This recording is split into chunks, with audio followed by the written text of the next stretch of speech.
warahmatullahi wabarakatuh. Waalaikumsalam warahmatullahi wabarakatuh. Alhamdulillah, puji syukur kita panjatkan kehadiran Allah Subhanahu wa taala yang telah memberikan kesehatan dan kesempatan bagi kita semua sehingga kita masih dapat hadir di sekolah yang sangat kita cintai ini, sudah melalui proses belajar mengajar dan dilanjutkan dengan acara diseminasi calon guru penggerak angkatan 6 Kota Solo. Salawat berantakan salam kita kirimkan ke arwah Nabi Muhammad SAW dengan iringan doa Allahumma sholli ala sayyidina Muhammad wa ala ali sayyidina Muhammad. Mudah-mudahan dengan seringnya kita bersalawat menjadi pertolongan bagi kita di yaumil mahsyar. Amin amin ya rabbal alamin. Yang sama-sama kita hormati Ibu Kepala Sekolah SD Negeri 10 Suku dan sama-sama yang kami hormati adalah Bapak dan Ibu Majelis Guru serta staf SD 10 Suku.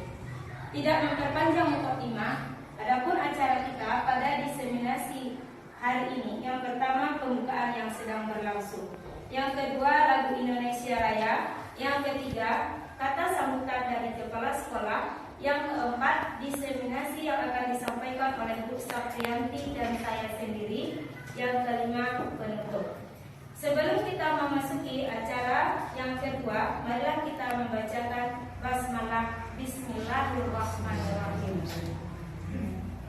Acara yang kedua yaitu lagu Indonesia Raya yang dipimpin oleh Ibu Yana. Kepada Ibu Yana kita persilakan.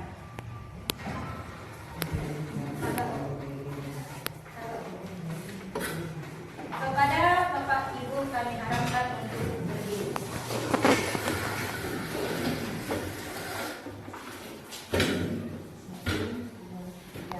Indonesia tanah airku, tanah tumpah darahku. Di sanalah aku berdiri jadi pandu ibu. Indonesia kebangsaanku, bangsa dan tanah airku. Marilah kita berseru, Indonesia bersatu. Kepada Bapak dan Ibu dipersilakan duduk kembali.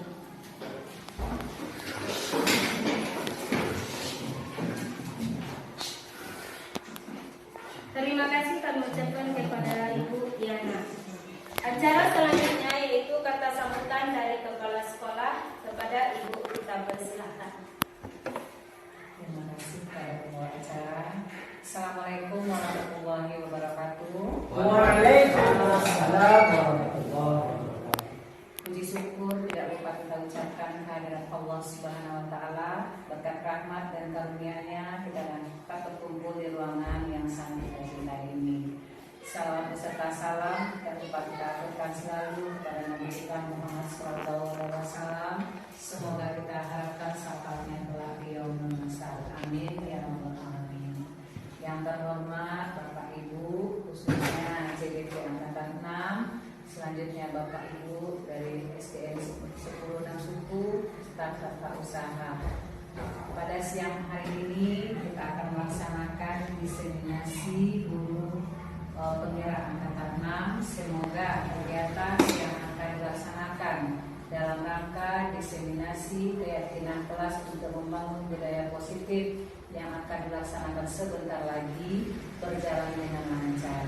Semoga apa yang akan disampaikan oleh guru calon penggerak Angkatan 6 yaitu Ibu Rusda dan Ibu Saprianti dapat kita terima materinya dengan baik dan dapat memberikan dampak positif khususnya bagi pembelajaran di kelas, sehingga apa yang mereka sampaikan nanti bisa menjadikan hal yang lebih baik lagi dalam proses pembelajaran dan juga memberikan dampak nyata yang akan kita tunggu sinerginya khususnya Ibu Saprianti dan Ibu Rusda bagi kelas yang lain dan juga Bapak Ibu guru yang sedang mengikuti SDEP, sehingga ini memberikan magnet positif bagi kita semua. Harapan kami semoga khususnya harapan saya sebagai kepala sekolah, semoga kegiatan diseminasi pada siang hari ini berjalan dengan lancar sehingga nanti Ibu Saprianti dan Ibu Rusda lulus dalam kegiatan CGP angkatan 6. Amin. Dan menyusul bagi Bapak Ibu yang sedang mengikuti CGP angkatan 11, semoga SD 10 lebih maju di kemudian harinya. Hanya itu sambutan dari saya, terlebih terkurang saya akhiri dengan Assalamualaikum warahmatullahi wabarakatuh. Terima kasih kami ucapkan kepada Ibu Kepala Sekolah yang telah memberikan sambutan. Acara selanjutnya yaitu penyampaian materi budaya positif. Yang pertama akan disampaikan oleh Ibu Saprianti. Pada Ibu Saprianti kita persilahkan. Selamat Bu Saprianti. Berapa? Ya.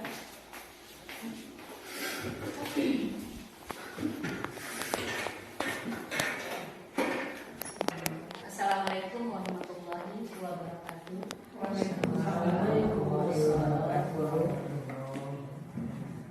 Pertama sekali, marilah kita sama-sama bersyukur kepada Allah yang selalu melimpahkan rahmat dan karunia-Nya kepada kita, sehingga kita masih bisa berkumpul di ruangan ini dalam rangka melaksanakan kegiatan diseminasi.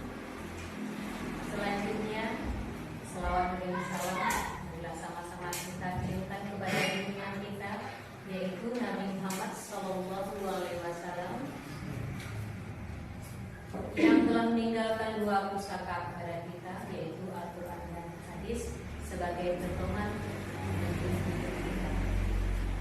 Pertama sekali saya mengucapkan terima kasih kepada kepala sekolah yang telah memfasilitasi kami untuk melaksanakan diseminasi di SDN 1010 ini. Selanjutnya juga terima kasih kepada Bapak dan Ibu telah berhadir ikut acara ini. Pada kesempatan ini kami akan menyampaikan materi tentang budaya positif.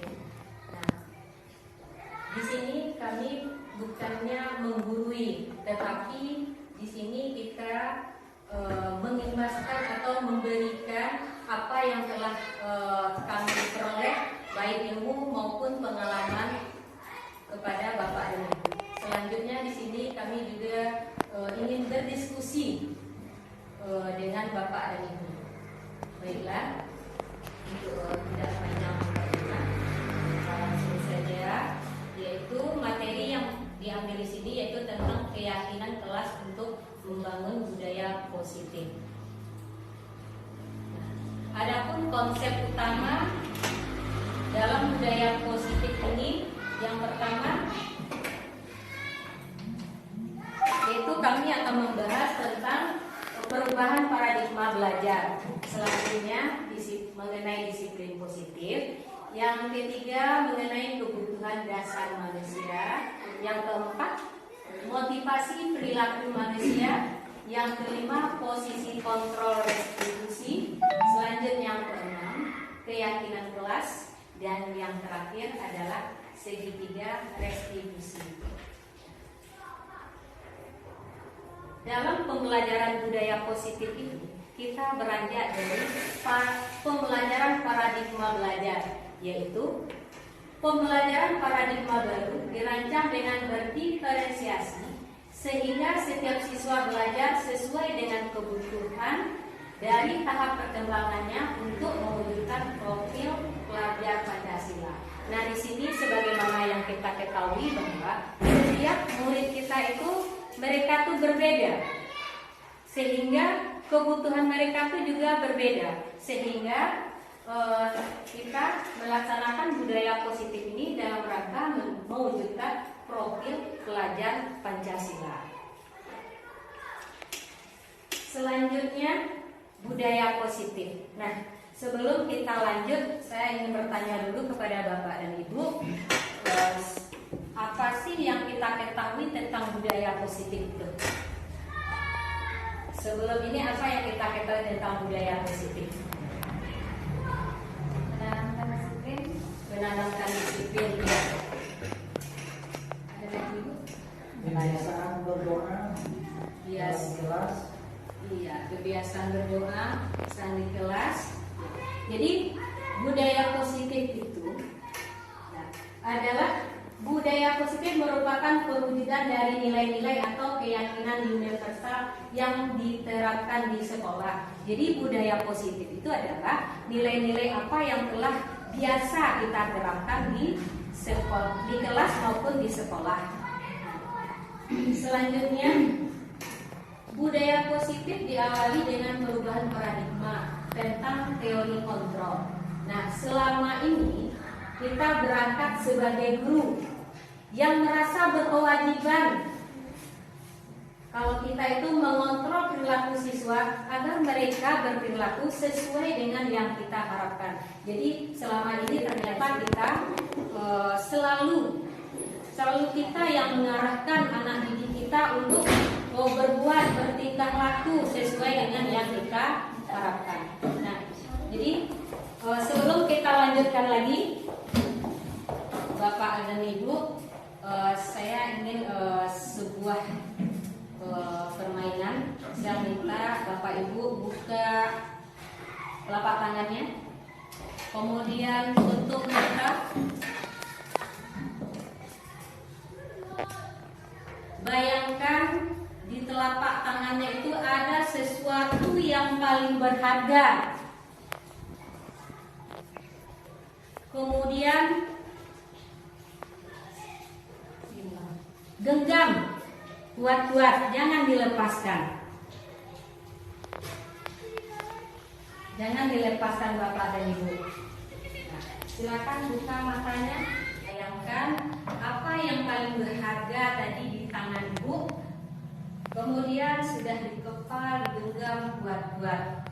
Nah, kemudian saya minta Bapak dan Ibu buka matanya, tangannya tetap dikepal.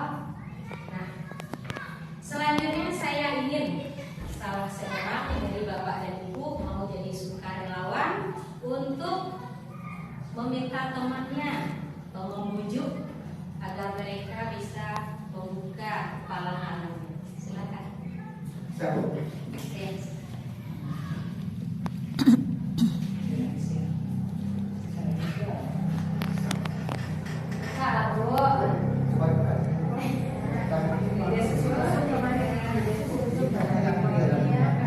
Coba buka.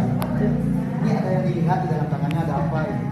Coba lihat tulis tangannya Ibu. Mungkin ini bisa tulis tangannya Pak. Oke, nanti kita beli Pak Suri. Ya sudah ini bagus sudah nih Pak. Nggak berhasil ya Pak ya. Ibu, coba lihat tangan Ibu. Coba lihat tengok di dalamnya Ibu. Coba Ibu buka Ibu. Ya sudah ini Ibu. Tulis tangannya di mana?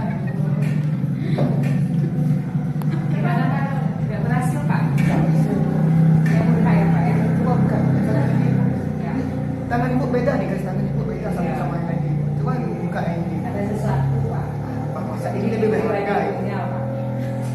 Pak ini pegang-pegang ya. Oh ya. Terima kasih Pak Putra. Ternyata usaha Pak Putra bagaimanapun membujuk tadi tidak berhasil. Malah ingin dibelikan bakso juga tidak mau. Nah, silakan Bapak Ibu buka kepala tangannya. Nah, kita lanjutkan dengan materi berikutnya. Pada teori kontrol, selanjutnya psikiater dan pendidik Dr. William dasar dalam kontrol teori yang kemudian hari berkembang dan dinamakan choice teori meluruskan beberapa miskonsepsi tentang makna kontrol.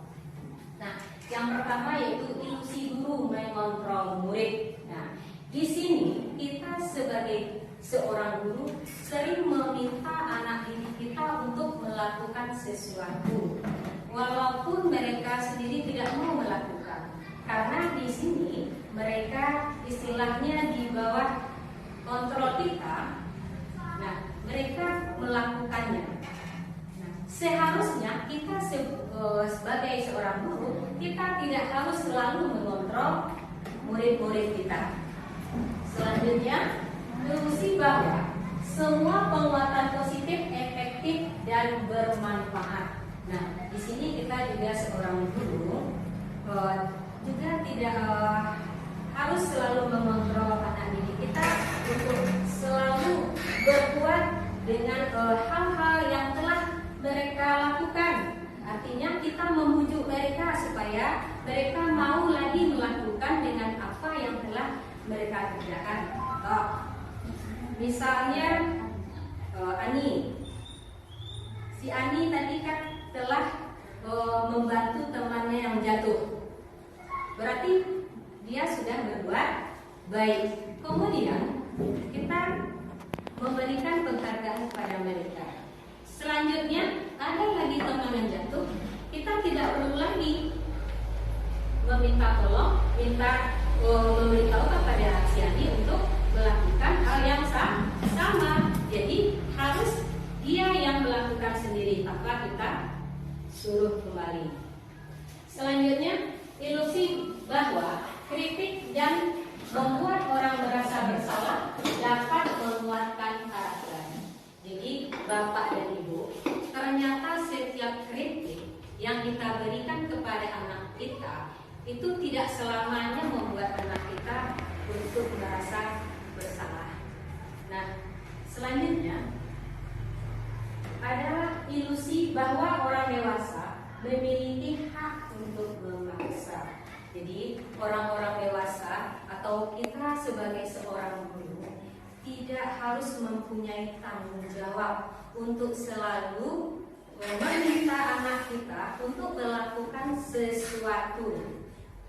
Nah, jadi intinya berikanlah kepada anak didik kita itu mereka yang ingin melakukan hal-hal tersebut. Selanjutnya kita akan membahas perubahan paradigma stimulus respon, teori kontrol dan teori pilihan.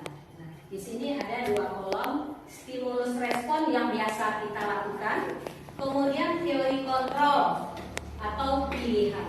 Nah, yang biasa kita lakukan, kita mencoba mengubah orang agar berpandangan sama dengan kita. Berarti anggapan kita mencoba mengajak orang, berarti kita harus mempunyai pandangan yang sama terhadap orang. Tetapi pada teori kontrol, kita yang berusaha memahami pandangan orang lain tentang dunia. Selanjutnya, pada stimulus respon, perilaku guru dilihat sebagai suatu kesalahan. Jadi, pada stimulus respon kita menganggap bahwa seseorang anak kita telah melakukan kesalahan, berarti mereka telah berbuat salah. Namun pada teori kontrol, semua perilaku yang telah dilakukan, baik anak kita telah berbuat salah, pasti mereka melaksanakannya dengan adanya suatu tujuan. Nah, kemudian ada lagi, orang lain bisa mengontrol saya. Jadi pada stimulus respon, orang lain bisa mengontrol kita. Nah, sedangkan di teori kontrol, hanya Anda atau hanya bisa kita yang mengontrol diri kita sendiri. Nah, kita kembalikan kepada permainan kita tadi. Nah, tadi apa yang telah Bapak Ibu genggam tadi? Berarti itu adalah berharga bagi diri kita. Nah, pada teori kontrol, apa yang berharga bagi kita, apa yang ada bagi diri kita, jadi hanya kita sendiri yang mengontrol. Nah, jadi itu inti dari permainan tadi. Nah, jadi Bapak dan Ibu, dari semua ini dapat kita ambil kesimpulan pada stimulus respon. Di sini dan kita dalam menangani anak, pasti ada yang menang dan ada yang kalah. Selama ini yang kita lakukan. Ada anak yang merasa salah, ada yang merasa menang. Tetapi pada teori kontrol, kedua anak tersebut mereka sama-sama menang. Kenapa? Karena mereka sama-sama memiliki pemahaman tentang apa yang telah mereka lakukan. Kenapa? Karena mereka tadi bertindak karena ada tujuan.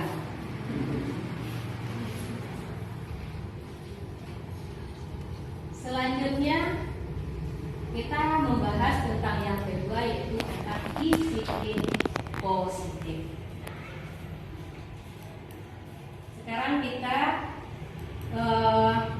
minta kepada Bapak dan Ibu dulu disiplin. Kita sudah biasa melaksanakan disiplin. Nah, apa yang dimaksud dengan disiplin kita di sini? Taat, iya. Belajar, Iya. Nah, mematuhi. ya. Nah, di sini pada budaya positif ini, disiplin berasal dari bahasa Latin yaitu disiplin yang artinya belajar. Berarti disiplin ini maksudnya adalah belajar. Selanjutnya, makna asal dari kata berkonotasi dengan disiplin diri dari murid-murid Sokrates dan Plato. Selanjutnya, disiplin diri. Disiplin diri ini adalah membuat orang bagaimana dia bisa menggali potensinya untuk menuju sebuah tujuan tentang apa yang ingin dihargai. Jadi disiplin ini adalah berhubungan dengan disiplin diri. Nah, yaitu mereka menggali potensi apa yang mereka ada untuk menuju suatu tujuan. Nah, namun pada yang kita telah laksanakan, makna disiplin itu berubah menjadi sesuatu yang dilakukan seseorang pada orang lain, yaitu mendapat kepatuhan. Jadi intinya di sini tadi adalah kepatuhan, taat. Ya, jadi anak-anak kita selama ini mereka disiplin. Disiplin kenapa? Karena mereka disiplin karena mentaati peraturan. Jadi mereka mentaati peraturan itu bukan berasal dari diri mereka sendiri. Jadi mereka melaksanakan disiplin karena mereka takut akan melanggar aturan. Jadi di sini motivasi yang mereka laksanakan yaitu motivasi yang dari luar diri dia, berarti bukan dari diri mereka sendiri.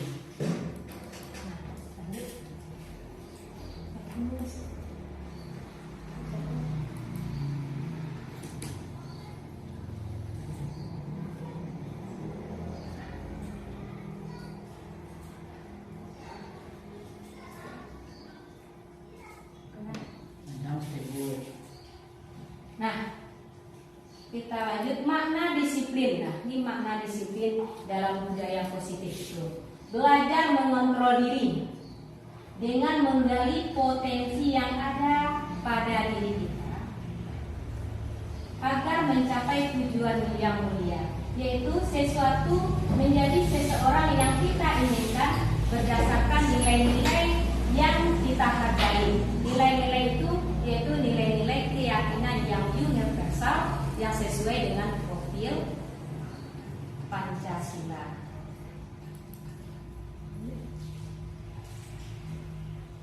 Kemudian nilai-nilai kebajikan itu apa? Nah, nilai-nilai kebajikan adalah sifat-sifat positif manusia yang merupakan tujuan mulia yang ingin dicapai oleh setiap individu.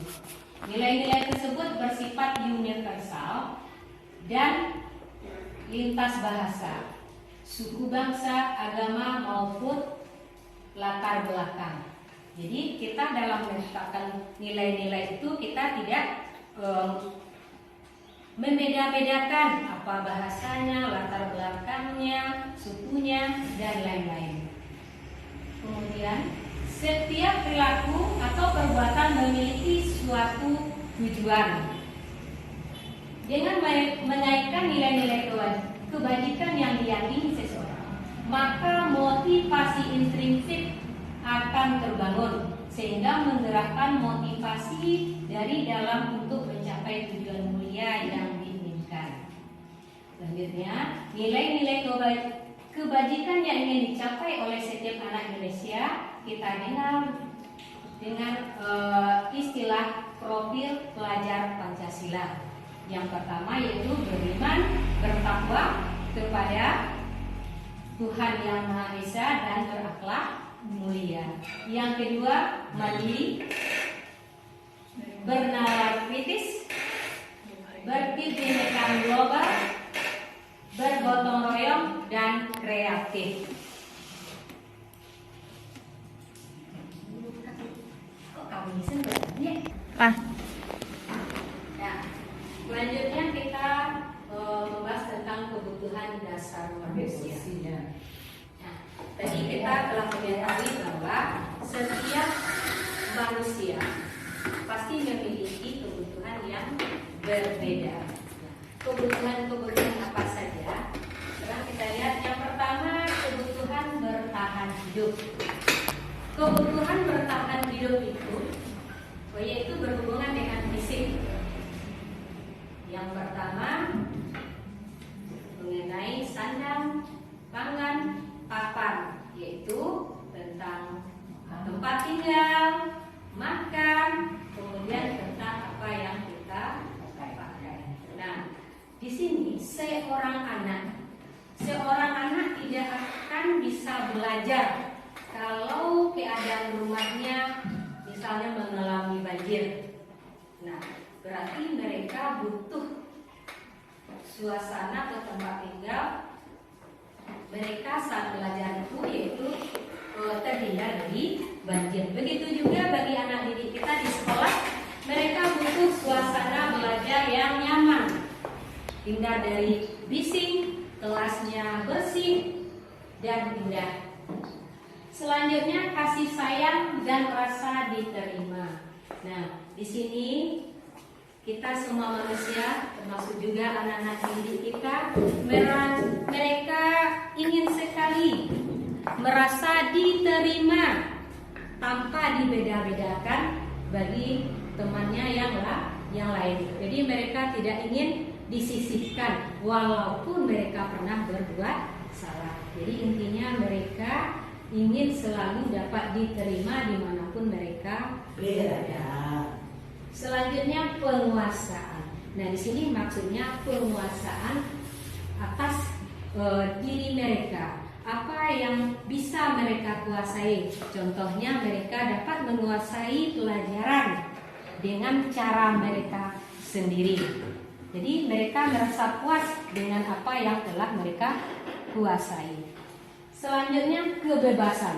Nah, di sini bebas atau merdeka. Jadi anak murid kita, anak didik kita, mereka menginginkan bebas untuk berkarya sesuai dengan minat dan bakat mereka. Kemudian kesenangan. Seperti yang kita ketahui, anak didik kita itu programnya adalah bermain. Nah, di sini kita sebagai guru dapat mengaplikasikan kesenangan ini di dalam pembelajaran. Seperti kita dalam mengajar, kita selipkan suatu permainan. Jadi dengan adanya permainan, secara tidak langsung mereka lebih memahami tentang materi yang telah dipelajari. Nah, jadi inilah tentang kebutuhan dasar manusia. Nah, Bapak dan Ibu, tugas kita sebagai guru adalah bagaimana kita seorang guru dapat memenuhi kebutuhan anak didik kita di dalam proses pembelajaran. Kita lanjut tentang motivasi perilaku manusia. Nah, motivasi itu terbagi dua. ada motivasi yang berasal dari luar, yaitu motivasi eksternal. Motivasi eksternal itu ada dua. Yang pertama yaitu untuk menghindari kenyamanan dan hukuman. Nah, contohnya di sini murid kita melakukan disiplin karena takut akan dihukum. Jadi mereka patuh taat dengan segala aturan karena mereka merasa takut akan kena hukuman. Selanjutnya yang kedua, untuk mendapatkan imbalan dari orang lain atau institusi. Nah, murid kita melakukan disiplin karena ingin mendapatkan imbalan. Jadi karena kita juga sering melakukan memberikan imbalan kepada anak, hadiah. Nah, sehingga mereka setiap akan melakukan suatu kegiatan atau suatu sikap, mereka sering mengharapkan imbalan atau penghargaan yang kita berikan. Jadi setiap tindakan yang mereka lakukan itu berasal dari luar diri mereka sendiri. Jadi mereka melakukannya karena ada faktor dari luar. Nah, selanjutnya ada motivasi internal, yaitu yang dari diri mereka sendiri. Nah, yaitu untuk menghargai diri sendiri. Jadi mereka melakukannya untuk menghargai diri mereka. Nah, contohnya murid melakukan disiplin karena mereka sadar akan nilai kebajikan dirinya dan ingin menghargai diri sendiri. Jadi apa yang mereka lakukan benar-benar motivasi keinginan dari diri mereka sendiri tanpa adanya motivasi atau bujukan dari luar. Nah, inilah yang tujuan disiplin positif di dalam pembelajaran budaya positif. Selanjutnya posisi kontrol restitusi.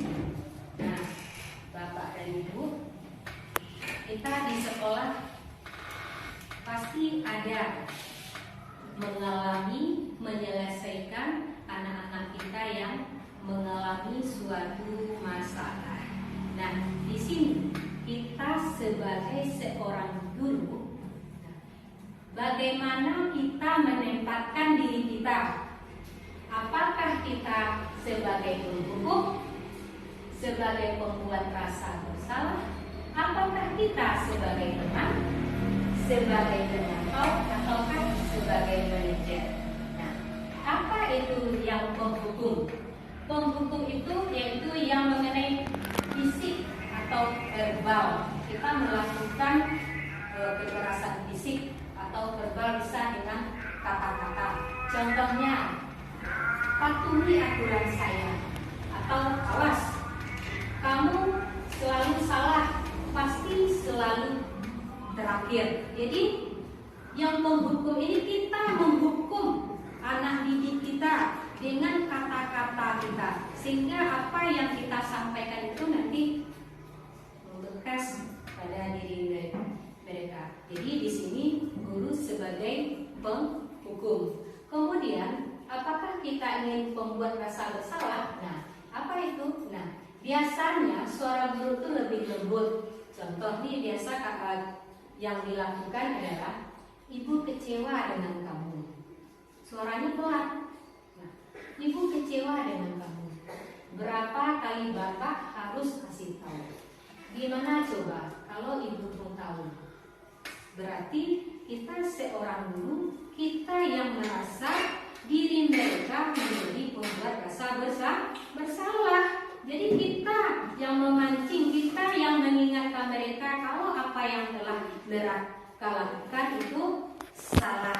Dengan rasa. Iya, ini kita menanamkannya tadi dengan rasa, dengan suara yang lebih pelan. Kemudian kita sebagai guru, yaitu sebagai teman, yaitu sifatnya kita mengajar. Kita posisi ini biasa bisa positif, bisa juga akhirnya juga negatif. Contoh kata-kata yang dapat kita ucapkan di sini adalah, ayo bantulah demi bapak, ayo ingat Kalau enggak, dibantu. Ya, sudah, ini tidak apa-apa. Berarti ini kita sebagai teman kita melakukan pendekatan supaya anak kita mau dia berubah sikapnya, mau melakukan sesuatu. Selanjutnya, guru sebagai pemantau. Nada suara guru datar, kemudian ada bahasa tubuhnya. Kemudian contoh kata-kata dapat kita gunakan. Kamu tahu peraturan di sekolah kita, apa konsekuensinya? Jadi kalau seorang pemantau, kita dapat menjelaskan kepada anak didik kita tentang peraturan-peraturan yang telah kita buat atau kita sepakati bersama, yaitu yang telah kita buat di awal-awal pembelajaran. Kemudian kita mengembalikan kepada mereka. Jika mereka melanggar aturan yang telah dibuat, berarti mereka harus menanggung konsekuensinya. Berarti mereka harus melaksanakan konsekuensinya. Selanjutnya, guru itu sebagai manajer, yaitu dengan mengajukan pertanyaan-pertanyaan. Contoh, apa yang kita yakini? Kalau kamu meyakini, maukah kamu memperbaikinya? Kalau tidak, kira-kira apa sih yang harus kamu perbaiki? Nah, ini adalah sebagai manajer.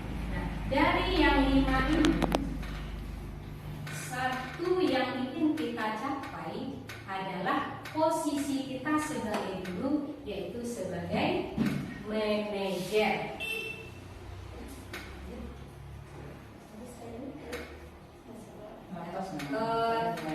Demikianlah Bapak dan Ibu, untuk materi selanjutnya akan disampaikan oleh Ibu Rusdanur. Kepada Ibu Rusdanur, kami persilahkan. Warahmatullahi wabarakatuh. Terima kasih atas waktunya Bu Saprianti. Di sini saya akan menyambung penjelasan dari lima posisi kontrol seorang guru. Jadi tadi sudah dijelaskan oleh Ibu Saprianti bahwasanya ada 5 posisi kontrol guru. Yang paling bagus adalah pemantau dan manajer. Mudah-mudahan dari gurunya kita pada teman sekarang sudah berpihak kepada manajer dan pemantau. Untuk selanjutnya kita lanjutkan, yaitu pembuatan keyakinan kelas. Di dalam sebuah kelas kita itu harus ada keyakinan yang kita buat. Itu biasanya dulu itu artinya peraturan. Namun pada saat ini kita akan merubahnya menjadikan sebuah keyakinan kelas. Kata-katanya akan diperhalus. Di bagaimana pembentukan keyakinan kelas itu? Ada 6 syarat dalam pembentukan keyakinan kelas. Yang pertama, lebih abstrak dari peraturan. Yang kita buat itu kata-katanya lebih abstrak, lebih nyata dari peraturan. Contohnya saja, kita biasanya di peraturan itu mematuhi tata tertib. Nah, pada keyakinan kelas mungkin kita ganti dengan disiplin. Jadi kata-katanya lebih abstrak dari peraturan. Yang kedua, berupa pernyataan universal. Pernyataan universal ini bukan saja keyakinan itu dijalankan oleh siswa, namun dijalankan oleh semua warga kelas, termasuk juga gurunya. Yang ketiga, dibuat dalam bentuk positif. Dalam bentuk positif maksudnya di sini, contohnya kalau kita membuat keyakinan kelas tidak terlambat ke sekolah, berarti kan itu kata-katanya bentuknya negatif. Jadi kita ganti dengan disiplin. Contoh yang kedua misalnya, apa contohnya lagi Bapak Ibu? Misalnya keyakinan kelas yang kita buat dalam bentuk negatif. Apa contohnya lagi? Tidak berkata-kata kasar, misalnya kan, tidak berkata-kata kasar. Berarti itu kan katanya itu, bentuk kalimatnya itu negatif. Maka kita ganti menjadi sopan. Ya, sopan. Atau misalnya tidak membuli teman. Kita buat misalnya saling menghargai. Ya. Berarti seperti itulah bahasa yang akan kita tuangkan di dalam keyakinan kelas. Yang keempat, sesuai dengan kondisi kelas sekolah agar mudah diterapkan. Contohnya sekolah kita misalnya anak-anak kita jauh, ada yang jauh. Kan kita sebelum masuk dalam lokal itu kita tahu tempat tinggal anak-anak kita. Nah, jadi kita buat tuh disesuaikan dengan kondisi kelas kita. Misalnya kita buat masuknya misalnya 7/10, sementara anak kita ada yang dari kabupaten. Nah, jadi itu disesuaikan dengan kondisi kelas. Apakah kita berikan dia sebuah pengecualian atau misalnya kita berikan kesepakatan kepada anak-anak kita bahwa anak yang satu ini tinggalnya jauh dari sekolahnya. Kemudian sedikit saja agar mudah dipahami. Maksudnya di sini sedikit saja, seperti yang tadi misalnya disiplin itu kan sudah masuk contohnya membuat PR, membuat tugas, datang tepat waktu, itu kan sudah mencakup di dalam satu kata yaitu disiplin. Jadi keyakinan itu hanya sedikit tapi mencakup di dalamnya semuanya sehingga mudah diingat oleh warga kelas kita. Kemudian semua warga kelas dilibatkan dalam pembuatan keyakinan kelas ini. Semua warga di kelas itu dilibatkan. Setiap anak itu memberikan satu keyakinan kelas di dalam stik warna, misalnya di dalam stik warna, kemudian kita kumpulkan. Misalnya di kelas 6 ada 30 anak. Tidak mungkin kan keyakinan kelas kita ada 30, sementara syarat untuk keyakinan kelas itu tadi sedikit saja agar mudah diingat. Nah, caranya jika anak kita membuat 3 atau 4 yang hampir sama, maka kita jadikan satu tadi seperti saling menghargai. Tidak membuli kan masuk saling menghargai. Tidak berkata-kata kotor, saling menghargai. Kemudian apa lagi contohnya Bapak, Ibu? Kalau masuk saling menghargai itu, atau saling menghormati? Sesama agama. Ya? Sesama agama.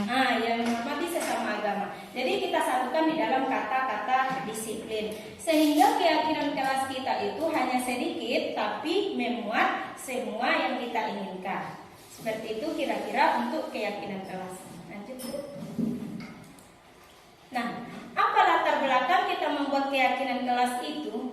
Yaitu mewujudkan kelas yang aman, nyaman, dan menyenangkan bagi murid sehingga materi yang diajarkan lebih mengerti. Jadi di mana letak kelas yang aman, nyaman tadi? Karena keyakinan kelas kita itu dibuat oleh semua warga kelas kita. Kemudian juga akan dilaksanakan oleh semua warga kelas kita. Apa tolak ukurnya?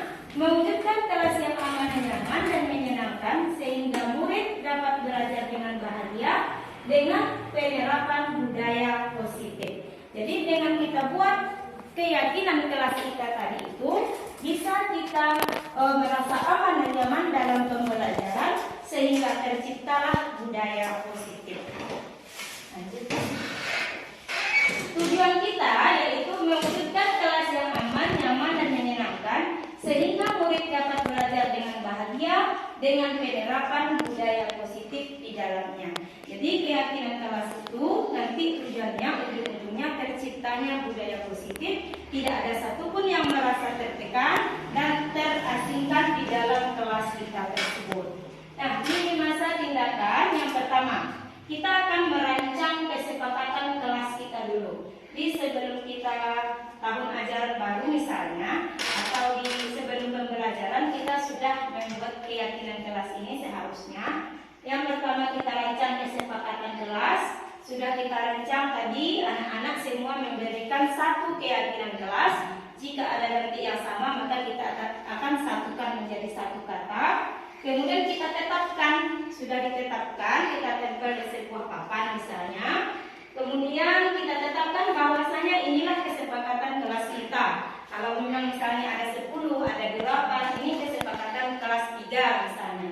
Kemudian mencetak kesepakatan, boleh juga kita cetak atau boleh juga kita buat kertas warna, kita hias sedemikian rupa dan menempelkan kesepakatan kelas sehingga semua anak bisa melihat atau membaca kesepakatan kelas yang sudah dibuat.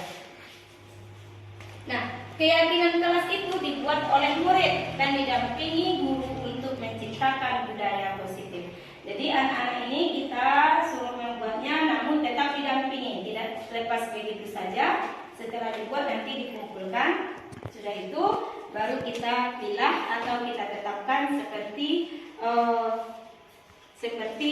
yang tadi apa namanya, bukan ketetapan kelas tadi. Iya. Nah, bagaimana proses pembuatan kesepakatan kelas itu? Prosesnya hampir mirip seperti ini. Nanti sudah dibuat stik warna, ditempelkan di papan tulis satu-satu misalnya. Kemudian sudah ditempelkan di papan tulis. Nah, ini contohnya. Ini ada kesepakatan kelas 5 yaitu ini.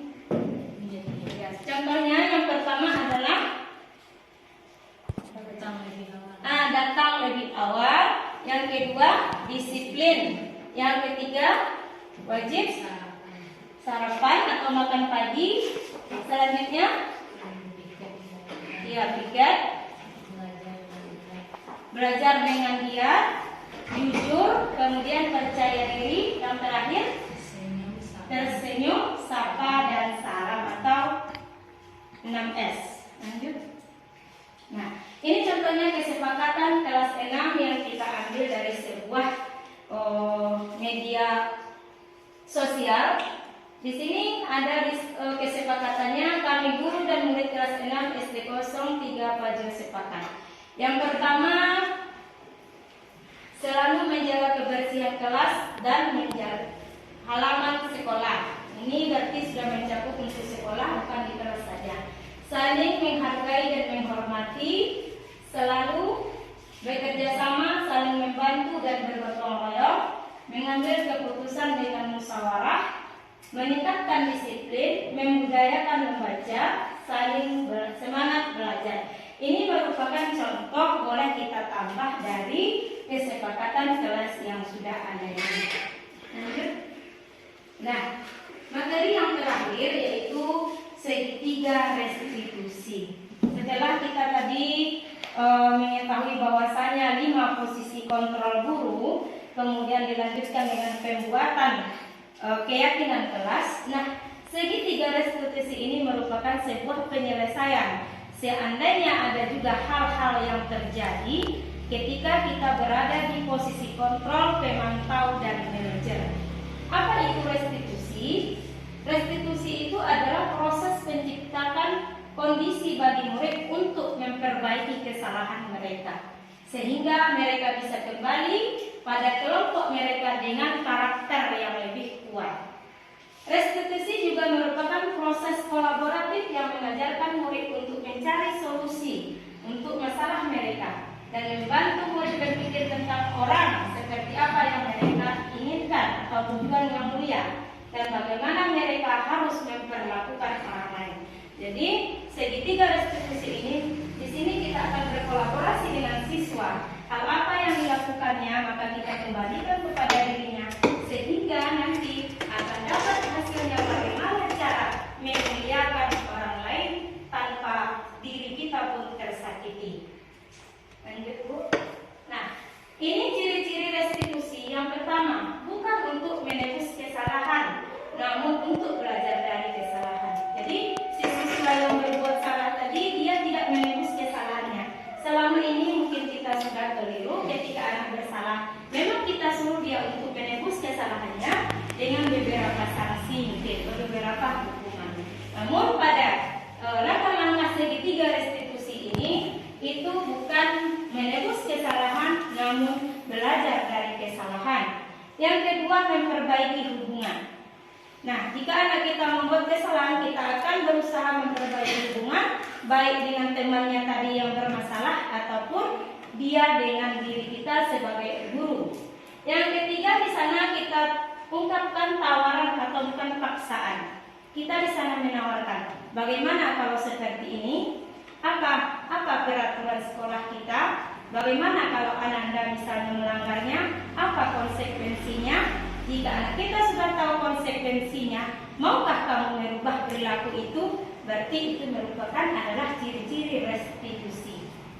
Restitusi menuntun untuk melihat ke dalam diri. Jadi anak ini nanti akan melihat ke dalam diri, bukan menyalahkan orang lain. Dia akan mengintrospeksi dirinya, apakah yang telah saya perbuat. Dia bukan mencari kesalahan. Restitusi mencari kebutuhan dasar yang mendasari tindakan. Sebagaimana yang sudah dijelaskan Ibu Saprianti tadi, bahwasanya setiap anak itu melakukan tindakan ada alasannya, ada tujuannya. Mengapa dia meloncat dari pagar misalnya, kan? Ada alasannya. Karena dia terlambat. Mengapa dia terlambat misalnya? Ada pula alasannya di rumahnya. Nah, jadi itu merupakan langkah-langkah kita segitiga restitusi dalam menjalaninya, sehingga anak ini tidak merasa bersalah. Kemudian restitusi adalah cara yang paling baik. Restitusi fokus pada karakter, bukan tindakan. Jadi restitusi ini fokus kepada perubahan karakter anak, bukan tindakannya yang kita fokuskan, cuma perubahan karakter yang akan kita tanamkan melalui keyakinan kelas. Restitusi fokus pada solusi. Jadi jalan keluar yang kita ambil itu nantinya akan menjadi sebuah karakter dan tidak diulangi lagi. Restitusi mengembalikan murid yang berbuat salah pada kelompoknya, sehingga dia nanti yang satu ini berbuat salah, yang temannya tidak, dia bisa masuk kepada kelompok yang tidak berbuat salah tadi. Jadi sudah menyadari, berubah karakter, dan masuk lagi ke kelompok yang biasanya tidak berbuat salah. Nah, inilah dia segitiga restitusi. Segitiga restitusi itu ada 3 langkah. Yang pertama, validasi tindakan. Yang kedua, menanyakan, menstabilkan identitas. Yang ketiga, menanyakan keyakinan. Nah, apa itu menstabilkan identitas? Nah, jadi ketika anak kita sudah berbuat salah, kita panggil dulu.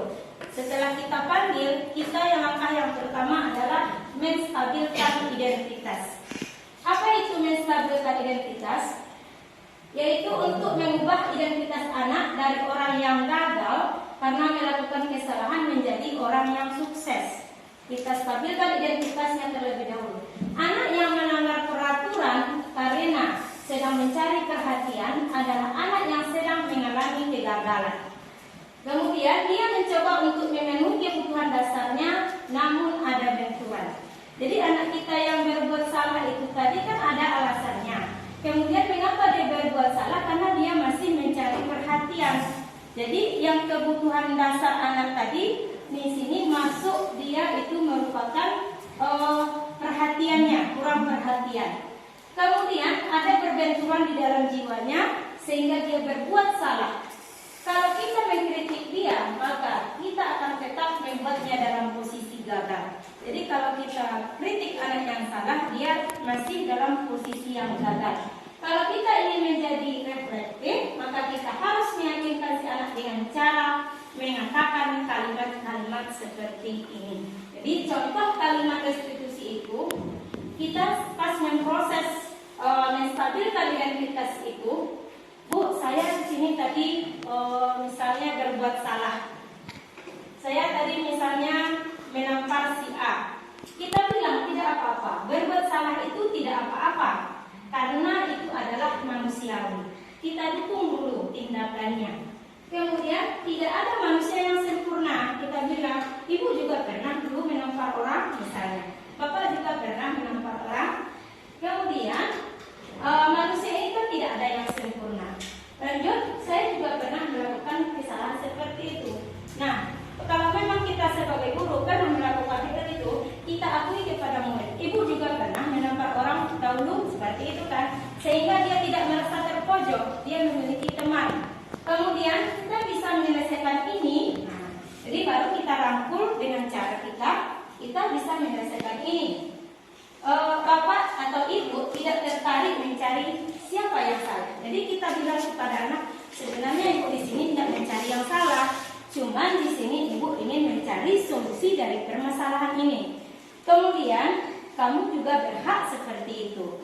Lanjut, apakah kamu sedang menjadi teman baik buat dirimu sendiri? Menstabilkan identitas ini, kita tanya kepada anak kita itu, apakah kamu sekarang sudah berbuat baik terhadap dirimu? Selain kata-kata yang tadi, kita kunci dengan kata-kata itu. Misalnya jawabnya tidak, Bu, seperti itu kan. Langkah yang kedua, validasi tindakan yang salah. Kita validasi lagi.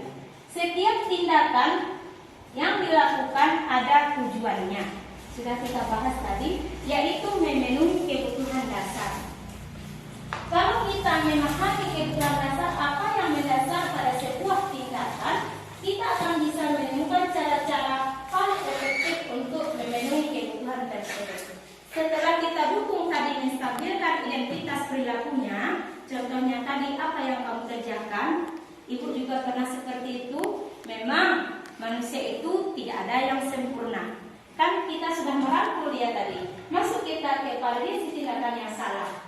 Padahal kamu bisa melakukan yang lebih buruk dari ini ya. Misalnya tadi kan dia menampak orang, kemudian ditampak orang pula misalnya kan. Kan bisa nggak kamu melakukan hal yang buruk dari menampar? Tentu dia jawab bisa, kan seperti itu. Kamu pasti punya alasan kenapa melakukan hal itu. Nah, kita katakan ada nggak alasan awak membituan kawan? Pasti dia ada alasan, kan? Kemudian kamu patut bangga pada dirimu sendiri karena kamu telah melindungi sesuatu yang penting buat kamu. Jadi karena misalnya kan kalau di sekolah kita kan nyoga lele anu wak bu kecil ya kan, tua nyok bedanya kan. Jadi itu kan dia melindungi dirinya. Alasannya dia itu melindungi dirinya. Kemudian kamu boleh mempertahankan sikap itu, tapi kamu harus menambahkan sikap yang baru. Kita kunci, kamu boleh mempertahankan sikap itu, maksudnya sikap melindungi diri kamu itu, namun harus ditambahkan dengan sikap yang baru. Ini pada langkah validasi tindakan yang salah. Masuk kita ke langkah yang terakhir, yaitu menanyakan keyakinan. Teori kontrol menyatakan bahwa kita pada dasarnya itu motivasi secara internal. Jadi kalau sudah motivasi itu dari internal bukan eksternal, merasa ingin dihargai, maka di sini teori kontrol akan berlaku. Ketika identitas sukses telah tercapai, langkah yang pertama, dan tingkah laku yang salah telah divalidasi, maka anak siap untuk dihubungkan dengan nilai-nilai yang dia percaya dan berpindah menjadi orang yang dia inginkan. Pertanyaan di bawah ini menghubungkan kepada keyakinan anak dengan keyakinan kelas atau keluarga. Nah, setelah kita tahu dari bahwasanya kamu boleh mempertahankan sikap itu, namun ada yang harus kamu tambah sikap yang baru. Nah, apa keyakinan kelas kita? Kita tanya itu. Apa keyakinan kelas kita atau apa keyakinan sekolah kita? Contohnya harus berpakaian seragam. Misalnya, ini contohnya anak kita nggak pakai sepatu, misalnya kan kita tanya identitas masalahnya apa, tindakannya apa, kemudian keyakinannya apa. Apa nilai-nilai umum yang kita telah sepakati? Apa saja yang telah kita sepakati? Maka itulah dia keyakinan kelas tadi. Ini Bu, ada 9 misalnya kan. Apa bayangan kita tentang kelas yang ideal? Bagaimana semestinya kelas kita ini? Bagaimana semestinya sekolah kita ini? Harus menjalankan keyakinan kelas tersebut. Kan itu nanti jawabnya bagi si anak. Kamu mau jadi orang yang seperti apa? Nah, nanti dia akan menjawab, berarti dia mau menjadi orang yang lebih baik tentunya kan. Nah, itulah langkah-langkah segitiga restitusi, mulai dari tadi membuat keyakinan kelas. Jika misalnya ada juga terjadi permasalahan, maka kita akan menyelesaikannya dengan langkah-langkah segitiga restitusi. Kemudian tanpa melupakan 5 posisi kontrol seorang guru. Mudah-mudahan dengan menjalankan kesepakatan atau keyakinan kelas kita ini maupun nanti dikembangkan menjadi keyakinan sekolah, maka terciptalah budaya positif di sekolah kita ini. Mungkin itu saja untuk disimulasi penyampaian materi hari ini. Kami ucapkan terima kasih dan kita tutup dengan membacakan hamdalah. Alhamdulillahirabbil alamin. Banyak maaf. Assalamualaikum warahmatullahi wabarakatuh.